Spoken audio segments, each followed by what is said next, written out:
जय गुरुदत्त। मैं तेजस त्रिवेदी आप सभी का श्री दत्त वैदिक एस्ट्रोलॉजी चैनल पर स्वागत करता हूं। प्रिय साथियों, आज हम नक्षत्रों की श्रृंखला में बात करेंगे 27वें नक्षत्र रेवती नक्षत्र के बारे में। आज का वीडियो बहुत ही महत्वपूर्ण होने वाला है, इसलिए इस वीडियो को अंत तक ध्यान से देखें और सुने। और अगर आप इस चैनल पर नए हैं तो चैनल को सब्सक्राइब करें और बेल आइकन को प्रेस करें, जिससे आप तक ऐसी ही महत्वपूर्ण जानकारी पहुंच सके।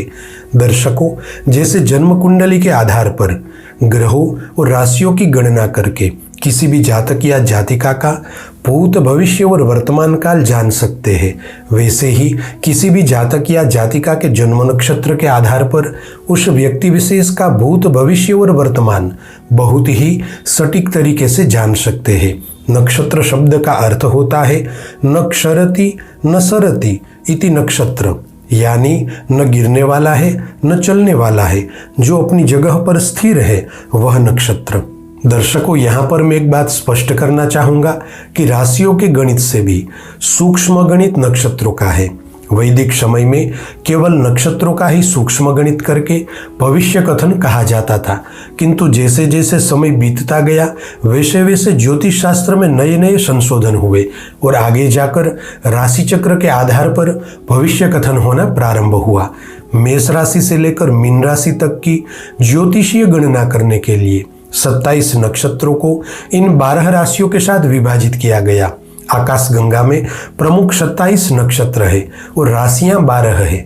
अतः जब 27 नक्षत्रों का 12 राशियों के साथ विभाजन हुआ तब एक राशि के भाग में 2.25 नक्षत्र आए। तो आज हम इन्हीं 27 नक्षत्रों में से बात करेंगे रेवती नक्षत्र के बारे में। इस नक्षत्र के चारों चरण मीन राशि में आते हैं, इसलिए आपकी चंद्र राशि या नाम राशि मीन है तो यह वीडियो आपके लिए है। आइए अब बात करते हैं रेवती नक्षत्र में जन्मे लोगों के बारे में। इस नक्षत्र के स्वामी बुध ग्रह है और इस नक्षत्र में आ रही मीन राशि के स्वामी देवगुरु बृहस्पति है, इसलिए इस नक्षत्र में जन्मे लोगों पर नक्षत्र के स्वामी बुध और राशि के स्वामी देवगुरु बृहस्पति का गहरा प्रभाव देखने को मिलेगा। अगर आप आकाशगंगा में देखेंगे तो इस नक्षत्र की आकृति तैरती मछली के समान दिखेगी। रेवती नक्षत्र में जन्मे लोगों के बारे में फल कथन करने से पहले इस नक्षत्र से संबंधित कुछ महत्वपूर्ण बातें जानना जरूरी है। इस नक्षत्र के स्वामी बुध है, अतः इस नक्षत्र में जन्मे लोगों की जन्म की महादशा बुध से प्रारंभ होती है, जो 17 वर्ष की होती है। इस नक्षत्र में जन्मे लोगों के लिए शुभ अंक 5 रहेगा, जिसका इस्तेमाल आप मकान नंबर, गाड़ी नंबर, मोबाइल नंबर इत्यादि जगहों पर कर सकते हैं। अब अगर बात करें लकी लेटर्स की तो आपके लिए सी और डी लेटर्स बेहद ही भाग्यशाली रहेंगे। इस नक्षत्र में जन्मे लोगों के लिए शुभ रंग ब्राउन है, जिसका इस्तेमाल आप रोजाना जीवन में उपयोगी वस्तुओं में कर सकते हैं। इस नक्षत्र में जन्मे लोगों के विवाह योग आयु के 25 से 27 वर्ष के बीच में होते हैं। अब देखें, आपका जन्म रेवती नक्षत्र में हुआ है, जिसके कारण आपको जीवन यापन करने के लिए बुध और बृहस्पति से संबंधित नौकरी या व्यवसाय करना बेहद ही लाभदायी होगा। आपके लिए शिक्षा विभाग, ज्योतिष कार्य, वैदिक कर्मकांड, चिकित्सा विभाग, फिल्म जगत, लेखन कार्य, राजकीय क्षेत्र, सरकारी नौकरी, पेट्रोलियम का बिजनेस, दवाई बनाने और बेचने का कार्य, बैंकिंग विभाग, इंपोर्ट एक्सपोर्ट का कार्य, ट्रैफिक पुलिस का कार्य, कपड़ों का व्यापार, धर्म और ज्ञान से जुड़े कार्य इत्यादि कार्य क्षेत्र बेहद ही फायदेमंद साबित होंगे। आइए अब जानते हैं रेवती नक्षत्र में जन्मे लोगों के फल कथन के बारे में। इस नक्षत्र को ज्योतिष विज्ञान में बेहद ही महत्वपूर्ण माना गया है। रेवती शब्द का शाब्दिक अर्थ होता है धनवान अथवा धनी। रेवती नक्षत्र में जन्मे लोग अति महत्वाकांक्षी होते हैं। यह नक्षत्र धन का प्रतीक है और यही कारण है कि इस नक्षत्र में जन्म लेने वाले जातक काफी समृद्ध होते हैं। ये काफी आशावादी और मददगार भी होते हैं। रेवती नक्षत्र के स्वामी बुध ग्रह है अतः ये लोग मृदुभाषी होते हैं। इनमें हर तरह की परिस्थितियों से निपटने की क्षमता होती है। ये काफ़ी आकर्षक और सामाजिक भी होते हैं। इस कारण ये किसी से भी जल्दी ही घुल मिल जाते हैं। ये अपनी ओर से किसी को भी परेशान नहीं करते और उनका खराब उपयोग भी नहीं करते और उनकी समस्याओं को खुद पर ले लेते हैं।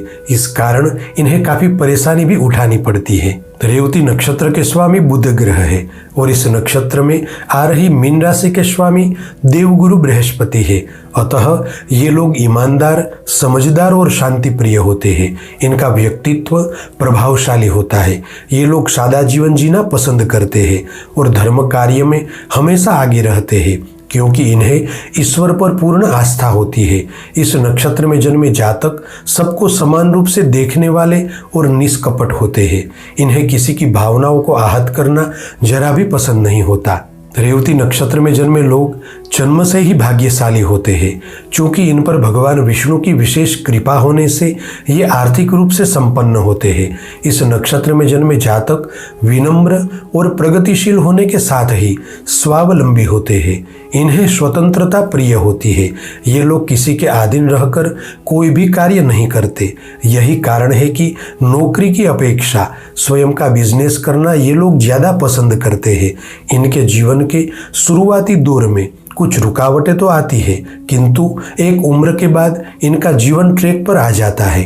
रेवती नक्षत्र में जन्मे लोगों को धन दौलत से अधिक इनको इनका सम्मान प्रिय होता है। इनके पास पैसा हो न हो, परंतु इनका सम्मान हर जगह पर होता है। इस नक्षत्र में जन्म लेने वाले लोगों को सत्य का आचरण करना पसंद होता है और ये लोग सदाचारी होते हैं। इसलिए छल कपट और बेईमानी से दूर रहते हैं। चाहे कितनी ही विकट परिस्थिति क्यों न हो, किंतु ये लोग उम्मीद का दामन नहीं छोड़ते और अपने जीवन में आगे ही बढ़ते रहते हैं।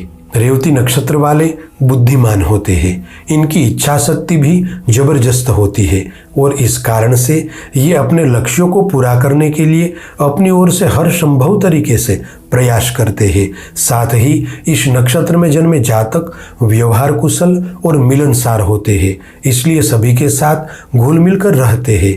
हमेशा ही ये लोग रिश्तों में समझदारी और ईमानदारी का पूरा ख्याल रखते हैं, जिस वजह से इनके रिश्तों की जड़ें मजबूत होती है।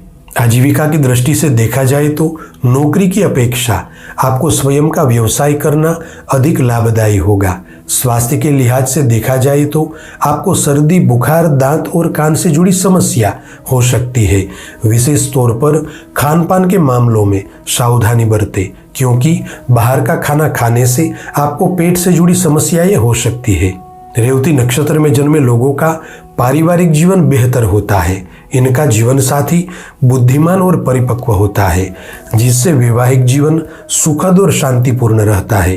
रेवती नक्षत्र में जन्मे लोगों के लिए आयु के 31 वर्ष से लेकर 40 वर्ष तक का समय विशेष तौर पर उन्नति का समय होता है। इस समय अंतराल में ये लोग काफ़ी कुछ हासिल करते हैं और जीवन को सही दिशा में आगे बढ़ाते हैं। साथियों, आज के लिए बस इतना ही। ऐसी ही ज्योतिष से संबंधित जानकारी के साथ अगले वीडियो में फिर से मिलेंगे।